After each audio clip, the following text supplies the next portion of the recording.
My dear IAS aspirants, मैं doctor Anand Pradikshit, retired from IAS equivalent rank. साम्यवाद, पूंजीवाद, समाजवाद, ये तीन वाद IAS एस्पिरेंट्स को बहुत परेशान करते हैं कि ये क्या है। जिनका विषय पॉलिटिकल साइंस नहीं है उनको ज़्यादा परेशान करते हैं। साम्यवाद में सब कुछ समान होता है, यानी सभी बराबर के लेवल पर। ये तभी हो सकता है जब सबकी व्यक्तिगत संपत्ति छीन ली जाए, सबके अधिकार छीन लिए जाएं, वितरणात्मक न्याय की आवश्यकता ही न पड़े तो न्यायालयों की आवश्यकता भी नहीं होगी। यानी कि डिस्ट्रीब्यूशन के लिए कोई झगड़ा ही नहीं होगा जब डिस्ट्रीब्यूशन करने के लिए कुछ होगा ही नहीं। जिनके पास रोटी नहीं है वो रोटी के बंटवारे के लिए नहीं लड़ेंगे जब तक कि रोटी उन्हें प्राप्त नहीं होगी। अगर 5 लोग एक परिवार के भूखे बैठे हैं तो वो रोटी के लिए नहीं लड़ेंगे, लेकिन 5 के बीच में अगर एक रोटी आएगी तो 1-2 लोग तो कुर्बानी भी कर सकते हैं, माता पिता जैसे लोग, लेकिन सिबलिंग्स में झगड़े होने की पूरी संभावना है कि रोटी मुझे चाहिए कि मुझे चाहिए।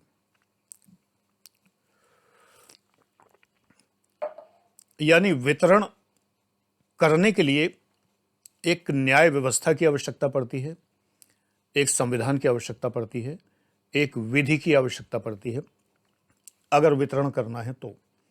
जब वितरण करने के लिए कुछ है ही नहीं तो न्याय की आवश्यकता ही नहीं। यदि सबकी संपत्ति छीन ली जाए, राज्य सबकी संपत्ति छीन ले, जैसा कि अक्टूबर क्रांति के बाद 1917 में रूस में हुआ और USSR का निर्माण हुआ, यूनियन सोवियत सोशलिस्ट रिपब्लिक का, सोवियत संघ का। मेरी पीढ़ी के लोग उसे रूस ही कहते हैं। 15 देशों के समुच्चय को हम लोग रूस ही बोला करते थे। तो ये साम्यवादी देश, चीन का साम्यवाद तो कहना व्यर्थ है, पूरी तरह पूंजीवादी है, लेकिन बहुत गहरा दर्शन है उसके अंदर, वो मैं बाद में कभी बताऊंगा, आज नहीं। उसके अंदर भी बहुत गहरा दर्शन है। साम्यवादी होते हुए पूंजीवादी, लेकिन फिर भी समाजवादी न होना, ये चीन की स्थिति है। अभी मैंने इतना ही बता दिया है, लेकिन आगे विस्तार से कभी मौका मिला तो बताऊंगा। तो साम्यवाद तो ये कहता है राज्य को सशक्त करता है, सर्वाधिकारवादी है, नागरिकों के सारे अधिकार राज्य के पास होते हैं, नागरिकों को व्यक्तिगत संपत्ति का अधिकार नहीं होता कम्युनिज्म में, साम्यवाद में।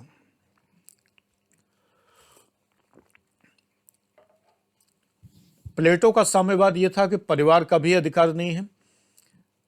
ये प्रिमिटिव कम्युनिज्म है जो कार्ल मार्क्स ने ऐतिहासिक भौतिकवाद में बताया है, हिस्टोरिकल मटेरियलिज्म में। That is primitive communism. Everyone belong to everyone, every woman belong to every man belong to every woman. उन्होंने तीसरे जेंडर की बात नहीं की है। तो क्योंकि ये दोनों मिलकर ही उत्पादन कर सकते हैं और स्त्रियों को उन्होंने उत्पादन के साधनों के अंतर्गत रखा है, मोड्स ऑफ मीन्स, वो क्या कहते हैं, प्रोडक्शन मीन्स के रूप में रखा है। तो खेत, कारखाने और स्त्रियां, इनको जो है कार्ल मार्क्स ने उत्पादन के साधन माना है। तो साम्यवाद मोटे मोटे तौर पर यह था, जो रूस में रहा, USSR में रहा और 1990 तक उदारवाद के चरण जब पड़े हैं पूंजीवाद और उदारवाद लगभग एक ही जैसी चीजें हैं। साम्यवाद एकदम से नहीं आता है, तो धीरे धीरे आने के लिए एक चरण समाजवाद का है। हालांकि कार्ल मार्क्स ने समाजवाद को अंतिम चरण माना है। उन्होंने साम्यवाद का नाम ही नहीं लिया है प्रिमिटिव कम्युनिज्म के अलावा। उनकी ऐतिहासिक भौतिकवाद की जो पहला चरण है वो प्रिमिटिव कम्युनिज्म है, आदिम साम्यवाद। तब तो वो साम्यवाद कहते हैं, लेकिन इसके बाद उनका जो लक्ष्य है वो समाजवाद का है, सोशलिज्म का है, जिसमें क्या है, सब बराबर होंगे, वितरणात्मक न्याय की आवश्यकता नहीं पड़ेगी, सभी लोग अपनी आवश्यकता अनुसार कमाएंगे और ले लेंगे। Consumption on A common table, किस चीज का consumption? Production in A common field, एक सामान्य खेत में उत्पादन और एक सामान्य मेज, यानी एक सभी की जो मेज हो उस पर कंजम्पशन, उस पर भोजन करना। ये बड़ी रेयर कंडीशन है, बहुत ही इम्प्रैक्टिकल है और ये संभव नहीं है। अब क्यों नहीं संभव है? अमर्त्य सेन की एक पुस्तक है इनइक्वालिटी पर, जब उन्हें नोबेल पुरस्कार मिला था, मैं उसके पहले 2001 से जब से मैं पढ़ा रहा हूँ, तब से मैं ये बात बता रहा हूँ कि समानता जैसी चीज़ संसार में कोई नहीं होती। कोई दो मनुष्य समान नहीं है। बहुत बार लोग कहते हैं कि ईश्वर ने सबको एक जैसा बनाया। नहीं, ईश्वर ने सबको एक जैसा कहाँ बनाया? मैक्रोस्कोपिक लेवल पर हम कह सकते हैं कि 2 हाथ, 2 पैर, 1 नाक और 2 आँखें और 2 कान, वो भी सबके नहीं हैं। दिव्यांगजन भी हैं। तो एक तो नहीं बनाया ईश्वर ने सबको एक जैसा। अगर हम मैक्रोस्कोपिक लेवल पर ये मान भी लें कि मनुष्य सामान्यतया ऐसा निर्मित होता है, कभी प्रकृति से कुछ छूट जाए तो कुछ लोगों के कुछ अंग भंग होते हैं। इन जनरल सबके आकार ऐसे होते हैं, लेकिन देखने में हर एक कोई अलग होता है। इवन हम ट्विंस को भी पहचान सकते हैं। बिल्कुल जो आइडेंटिकल ट्विंस हों तब भी पहचान लेते हैं, अगर हम ठीक से ऑब्जर्व करें कि कौन ट्विन कौन है। चिंकी मिंकी की वीडियोस आपने देखे होंगे, तो अगर देखें तो पहचान सकते हैं कि कौन सी कौन है। हर बच्चे में अपने कुछ गुण अलग होते हैं, उसके कुछ हाव भाव भाव भंगिमाएं कुछ अलग होती हैं। ईश्वर ने सबको समान नहीं बनाया है। ट्विंस के भी जो स्वभाव हैं वो अलग होते हैं।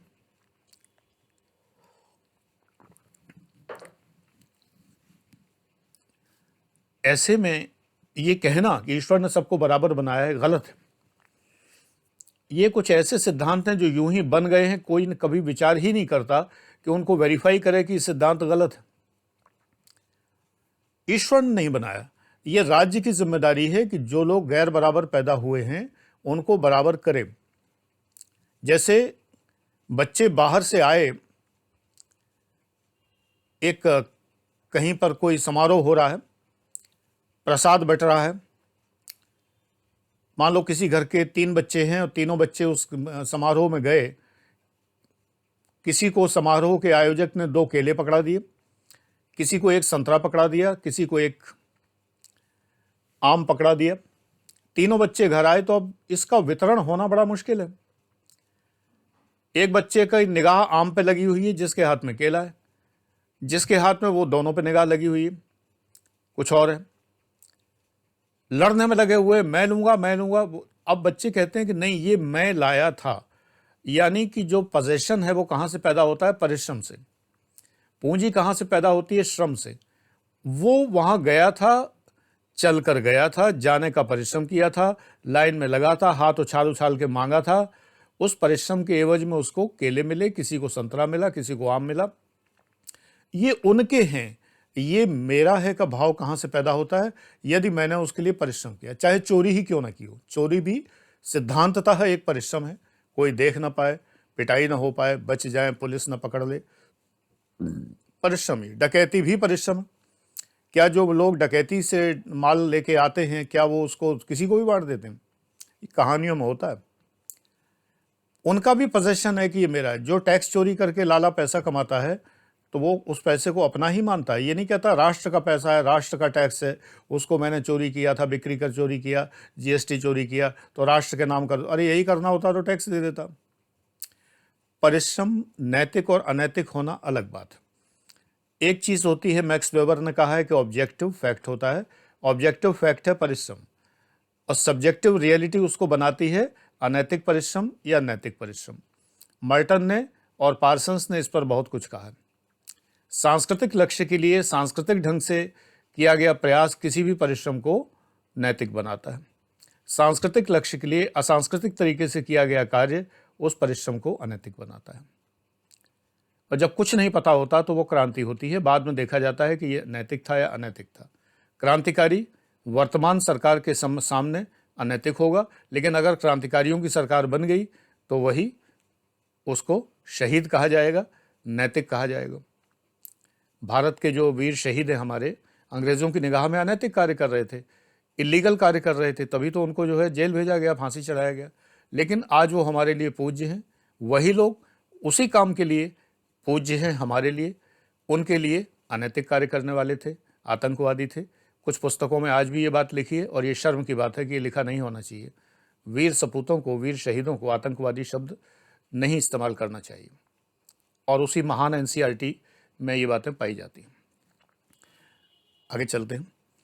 तो साम्यवाद जो होता है वो पूंजीवाद से निपटने के लिए जो सहारा लेता है वो समाजवाद का लेता है, भारत जैसे समाजवाद का। इसको फैबियन समाजवाद कहते हैं, यानी पूंजीवाद भी बना रहे और समाजवाद भी बना रहे, साम्यवाद भी बना रहे, मतलब तो उसे समाजवाद कहते हैं हमारे देश के संदर्भ में। फैबियन समाजवाद के संदर्भ में, यानी कम्युनिस्टिक इकोनॉमी का मतलब ये है कि राज्य सब कुछ करेगा नागरिकों के लिए, टैक्स लेगा पैसे वालों से। एग्जैक्ट साम्यवाद में तो पैसे वाले होते ही नहीं, किसी के पास प्राइवेट प्रॉपर्टी होती ही नहीं, तो टैक्स का मतलब ही नहीं है। वहां तो सारी संपत्ति राज्य की है, सारी प्रॉपर्टी राज्य की है। ठीक, अंतर समझिए यूएसएसआर में जो था। हमारे जैसे देश में पूंजीपति भी होते हैं, तो उनसे टैक्स लेकर और गरीबों के लिए योजनाएं लॉन्च करना, तरह तरह की सब्सिडीज देना, ये समाजवाद है। और ये समाजवाद फैबियन समाजवाद कहलाता है। लंदन में फैबियन सोसाइटी थी, वो कुछ परोपकार के कार्य किया करती थी, इसलिए ये फैबियन समाजवाद है। अब इसके बाद ये आता है कि कार्ल मार्क्स ने कहा था ये सब करते करते हम समाजवादी अवस्था प्राप्त कर लेंगे, इसलिए कंफ्यूजन होता है। हम लोग समाजवाद की अवस्था में हैं, हमारे संविधान में लिखा है कि समाजवाद, लेकिन कार्ल मार्क्स कहते थे कि लास्ट अवस्था जो है, पांचवी अवस्था जो है, वो समाजवाद की है। एग्जैक्टली उस समाजवाद का अर्थ है कि वितरणात्मक न्याय की आवश्यकता नहीं पड़ेगी, distributive justice shall not be needed. कोई न्यायालय नहीं होंगे, कोई प्रशासनिक कार्यालय नहीं होंगे, किसी चीज़ की ज़रूरत नहीं है, क्योंकि सभी लोग इतने प्रबुद्ध होंगे कि सब लोग अपना अपना काम जानते हैं, कॉमन फील्ड में प्रोडक्शन करेंगे, कॉमन टेबल पर कंजम्पशन करेंगे और उनमें झगड़े नहीं होंगे। ये बिल्कुल कल्पना थी और ये हो ही नहीं सकता। इंसान के अंदर एस्पिरेशन है, पोजेशन है। इंसान परिश्रम करेगा, कमाएगा तो पोजेशन आएगा। लेकिन यूएसएसआर में ये बात ही खत्म कर दी गई थी। आप परिश्रम करते हैं राज्य के लिए, बदले में आपको कूपन मिलते हैं, बस में यात्रा के, ट्रेन में यात्रा के, आपको कपड़ों के कूपन मिलते हैं खरीदने के लिए, सरकारी स्टोर पर मिलेंगे फ्री। आपको, चूंकि आपका जो पद है उस तरह के कपड़े आपको मिलेंगे, उसी तरह का भोजन आपको उस पर मिलेगा, बेकरीज में मिलेगा। वहाँ रोटी दाल थोड़ी चलती, बेकरी में गए अपना ले आए डबल रोटी, तो वो आपको बेकरी में आपके लेवल का मिलेगा। आपकी इच्छा भी बनी रहे कि मुझे पिज़्ज़ा खाना है, आपको नहीं मिलेगा अगर आप एलिजिबल नहीं हैं। चुकाने के लिए आपके पास मुद्रा है ही नहीं, तो मन मारना हुआ। ये मन मारते रहे, लोग बाग मारते रहे मन को अपने, और कब तक? 1917 से लेके 1990 तक, जब अमेरिका ने बड़ी चालाकी से वोदका की जगह पर विस्की की आदत डाली, लोगों को शैंपेन की आदत डाली, और उसकी जगह वहाँ के जो भोजन थे उनकी जगह पर मैकडोनाल्ड और केंटुकी चिकन और कोका कोला और फिर ये सब चीज़ों की, पेप्सी की आदत डाली, उपहार में भेजे थे। कौन जानता था कि ये भेजे हुए उपहार कल को पूरे रूस को निगल जाएंगे, यूएसएसआर को भंग कर देंगे, 15 देश अलग हो जाएंगे। कोई बहुत बुरी घटना नहीं हुई। मैं कोई पैथेटिक नहीं हो रहा, मैं बड़ा दर्द महसूस नहीं कर रहा, बहुत अच्छा हुआ। यही चाहिए था उन्हें। इंसान जन्म लेता है, ईश्वर ने उसको पैदा किया है इसलिए कि वो मेहनत करे, परिश्रम करे, धन अर्जित करे और अपनी इच्छाएं पूरी करे। नैतिक इच्छाएं पूरी करेगा तो ईश्वर उसको शाबाशी देंगे, अनैतिक इच्छाएं पूरी करेगा तो दंड देंगे। धर्मशास्त्र तो यही कहता है। ये बीच में यूएसएसआर और ये कार्ल मार्क्स और ये साम्यवादी कहाँ से टपक पड़े हमारे इच्छाओं और ईश्वर के आशीर्वाद के बीच में। मैं परिश्रम करता हूँ, मैं अपनी इच्छा पूरी करने के लिए स्वतंत्र हूँ, ये पूंजीवाद है। लेसिस फेयर है, यदभाव्यम है, जो अच्छा लगे सो करो, जितना चाहे व्यापार करो।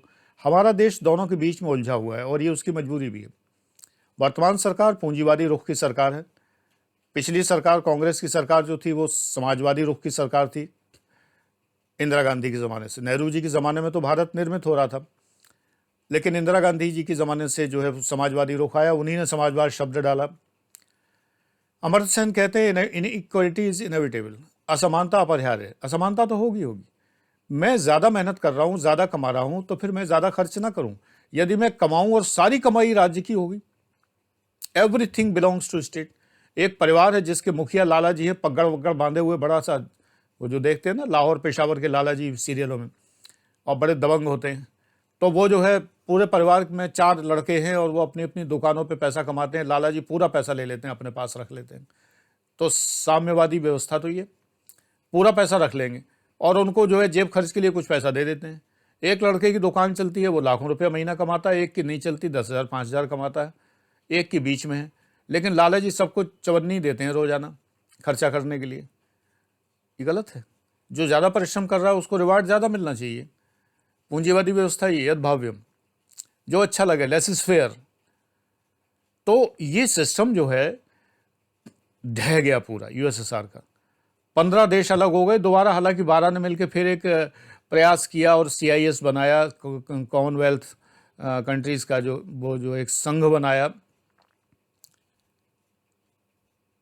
लेकिन 3 देश फिर भी अलग हो गए थे। लेकिन वो एक नाम मात्र का एक चबूतरा रहा जिस पे बैठ के बातें कर लें।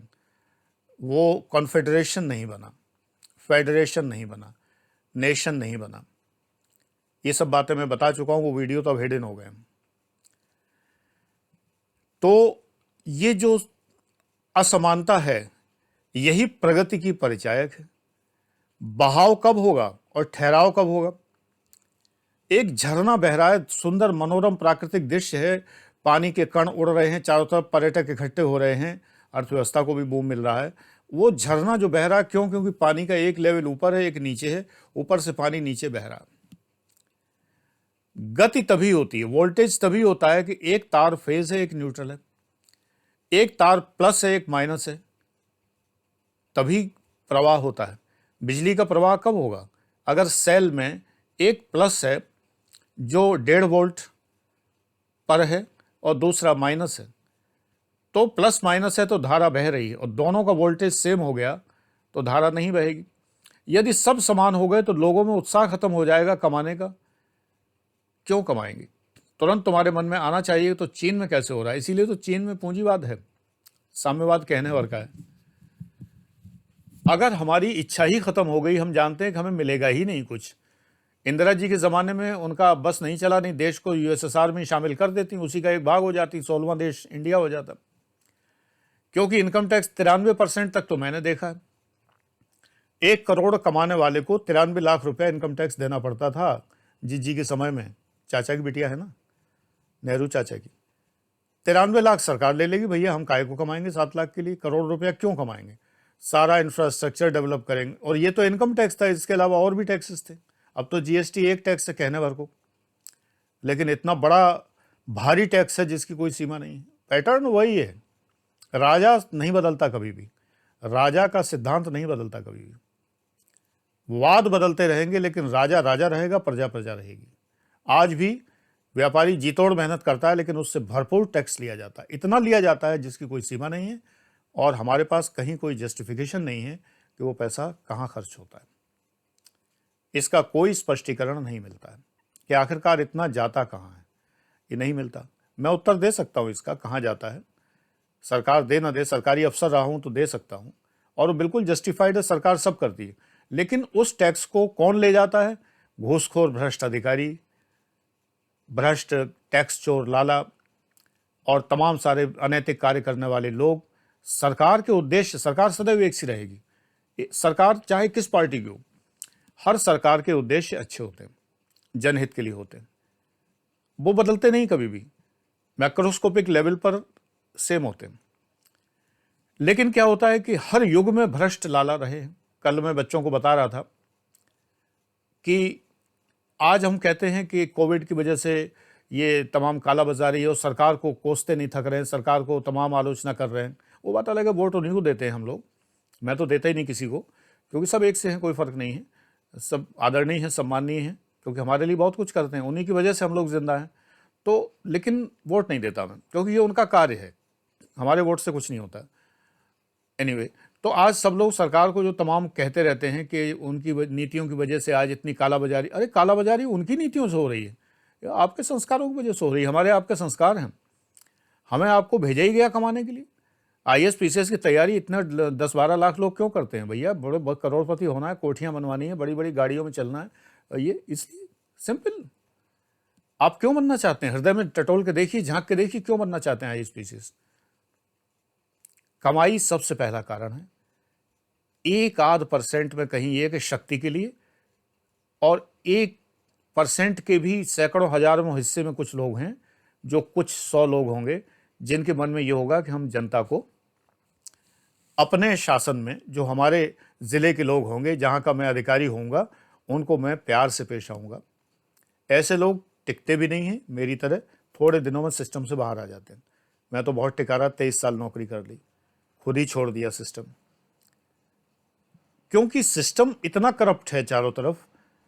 सरकार नहीं है करप्ट, सरकारी अधिकारी करप्ट है, व्यापारी करप्ट है, ठेकेदार करप्ट है, पॉलिटिशियन करप्ट है। सरकार नहीं करप्ट है, लेकिन पॉलिटिशियन करप्ट है।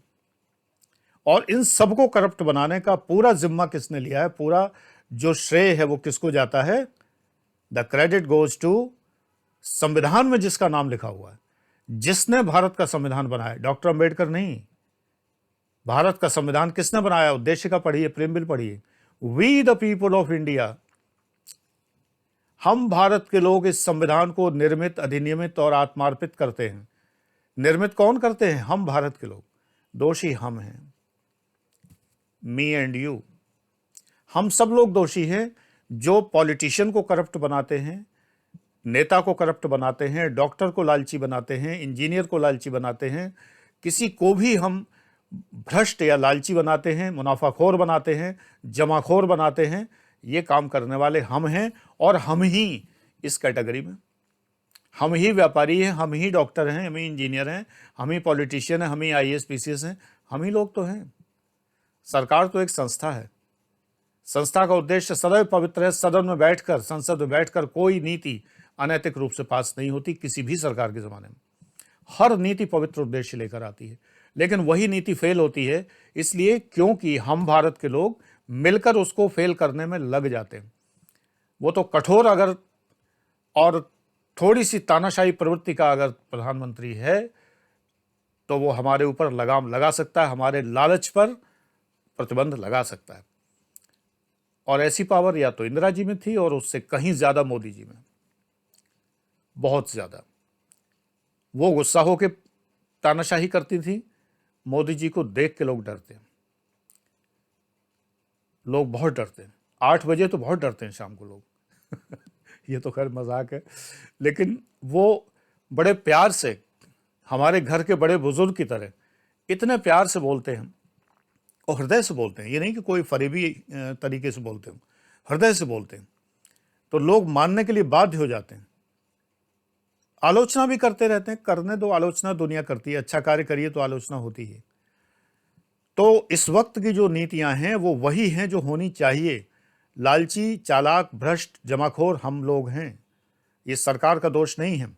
कोविड पीरियड में जो हो रहा है, इस समय जो अस्पतालों में फर्जी कमियां सीटों की हैं, कमियां हमेशा से रही हैं। मैंने देखा डेंगू फैला हुआ था जब, तो मुझे कुछ टेस्ट कराने जाना था। यहाँ कोलंबिया एशिया हॉस्पिटल है, तो मैंने देखा गलियारों में मरीज लाइन से लगे हुए, लेटे हुए, बोतलें पकड़े हुए, एक रिश्तेदार बोतल पकड़े हुए, जबकि इतना पॉश हॉस्पिटल, इतना बढ़िया हॉस्पिटल देखा मैंने। डॉक्टर्स कह रहे हैं क्या करें, ये लोग मान नहीं रहे और इनको ट्रीटमेंट देना पड़ रहा, बेड है ही नहीं। तो ये वास्तविक भी है, वहां कोई कालाबाजारी नहीं चल रही थी, वास्तव में नहीं था बेड। आज भी ये स्थिति है कि वास्तव में ना होने पर भी लोग सौदा कर ले रहे हैं, दवाइयों का सौदा कर ले रहे हैं। जब दवाई आती है, मिलती तभी है, लेकिन सौदा कर ले रहे हैं। तो क्या है, मरीज को तसल्ली हो जाती है कि अभी मिल जाएगी, मैंने तो 1,000 रुपए की दवाई के 25,000 रुपए दिए, अभी मिल जाएगी। वो आनी ही 2 दिन बाद है, तो मिलेगी 2 दिन में ही, जब है ही नहीं तो मिलेगी कहाँ से। लेकिन उसको बताया जाता है कि 30 दिन का वेटिंग चल रहा है, 40 दिन का वेटिंग चल रहा है। अब ये सरकार का दोष थोड़ी है। अब कहीं सरकार पकड़ती क्यों नहीं है? अगर पकड़ने के लिए एक मैकेनिज्म लगाए तो वो मैकेनिज्म भी भ्रष्ट हो जाएगी। दिक्कत ये बात आप लोगों को समझना चाहिए।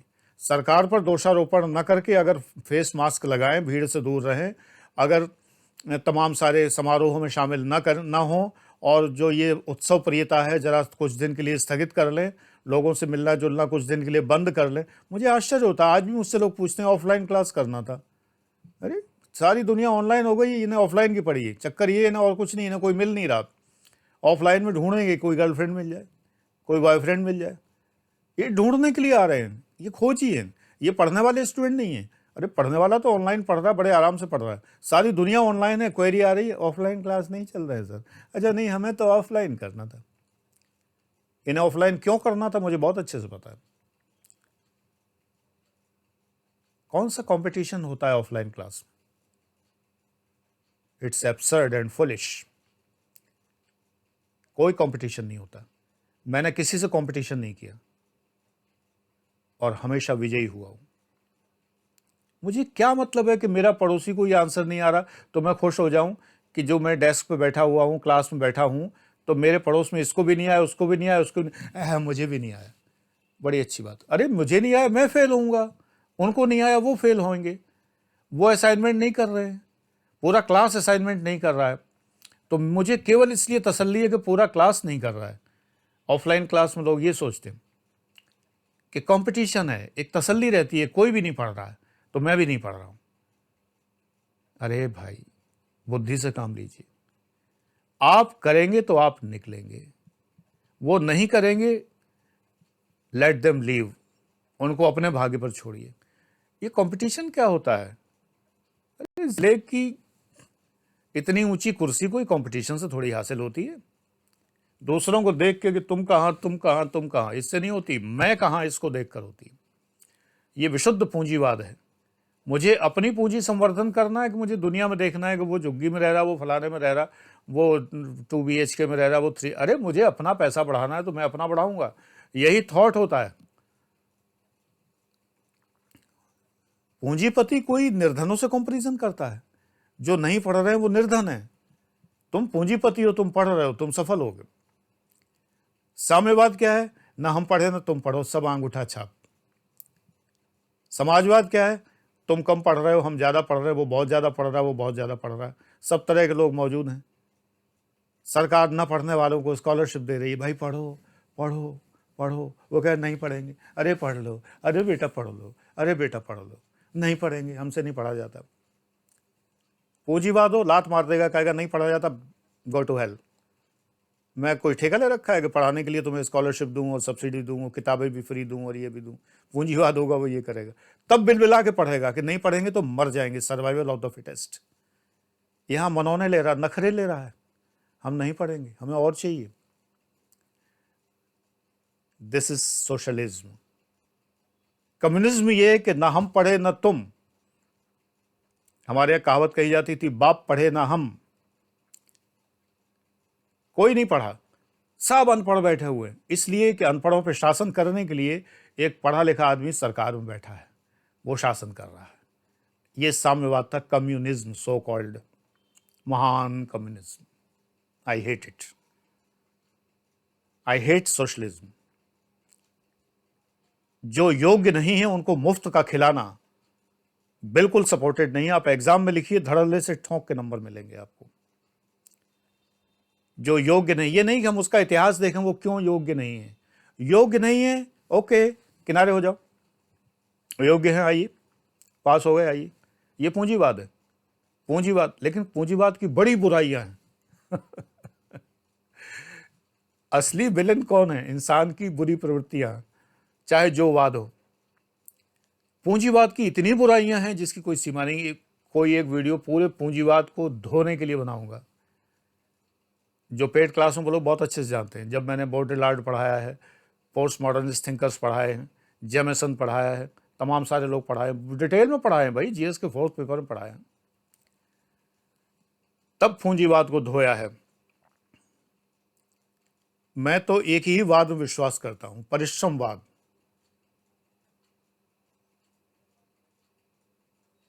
लेबर, मेहनत करना और पैसा कमाना। मेहनत करूंगा, पैसे कमाऊंगा, इच्छा पूरी करूंगा, किसी से मांगूंगा नहीं, किसी पे डिपेंड ना होना पड़े। आप भी ऐसे ही करिए। इवन स्टडीज में भी मैंने हमेशा यही किया, किसी से ट्यूशन नहीं की, किसी से पढ़ा नहीं मैंने, किसी से एक चीज पूछने नहीं गया कभी भी, बताने वाला भी नहीं था कोई भी। गांव के डिग्री कॉलेज में कौन पीसीएस की तैयारी की चीजें बताता? ज्यादातर लोग थे जो बैठ बैठ के फेल हो चुके थे। मैंने कभी नहीं उनसे पूछा, जो पीसीएस में मेरे साथ के बहुत सारे प्रोफेसर पीसीएस कई कई बार दे के फेल हो चुके थे, मैंने उनसे नहीं पूछा कि आप बहुत अनुभवी हैं, आप मुझे किताबें बताएं। नेवर, मैंने नहीं पूछा कभी भी, उन्होंने बताई भी नहीं। बड़े ही एथिक्स वाले लोग थे। ये नहीं कि अच्छा भाई दीक्षित तुम तैयारी कर रहे हो पीसीएस की, जब मैं कर रहा था तो मेरे पास ये किताबें थी। वो जानते थे कि मैं तो पास नहीं हुआ, तो मुझे हक नहीं है बताने का। इतने एथिकल लोग उस जमाने में हुआ करते थे। मेरे साथ के मेरे दोस्त पुरी साहब हमेशा कहते थे, फिजिक्स के प्रोफेसर, भाई दीक्षित मैं तुम्हें मार्गदर्शन तो नहीं दे सकता, मैं तो नहीं निकल पाया था। नाथूराम यादव जी थे, बहुत ही अच्छे प्रोफेसर थे हमारे फिजिक्स के, मेरे गुरु भी रहे थे, फिर मेरे साथ पढ़ाते थे। उन्होंने हमेशा कहा कि भाई दीक्षित तुम्हें मैं सजेस्ट नहीं कर सकता, मैं तो नहीं निकाल पाया। ये इतने प्यारे इंसान थे सभी, लेकिन उन्होंने शुभकामनाओं की बारिश रखी हमेशा। पुरी साहब ने ही मुझे मोटिवेट किया था पीसीएस में बैठने का, आईएएस की तो उम्र निकल गई थी, उन्हीं ने मोटिवेट किया था कि भाई बैठो, कर लोगे तुम। तो मैंने कभी किसी से नहीं पूछा, उसका ज्ञान है वो जाने, उसका काम जाने। मेरे लिए मेरी पुस्तक है, मेरी मार्गदर्शक है, मेरी मां है, उन्हीं ने मुझे सफल बनाया। आज पुस्तकों का स्थान यूट्यूब चैनल ले रहे हैं, फेसबुक ले रही है, वगैरह वगैरह। आज मैं एक चीज बता रहा हूं, फेसबुक ध्वस्त होने वाली है, देख लीजिएगा। Yes, it will collapse. ये नोट करके रखिए, इतना रिकॉर्ड करके रखिए, इट विल कोलैप्स। ये पूंजीवाद के सिद्धांतों के खिलाफ चल रहे हैं। WhatsApp and Facebook shall collapse, देख लीजिएगा। Thank you.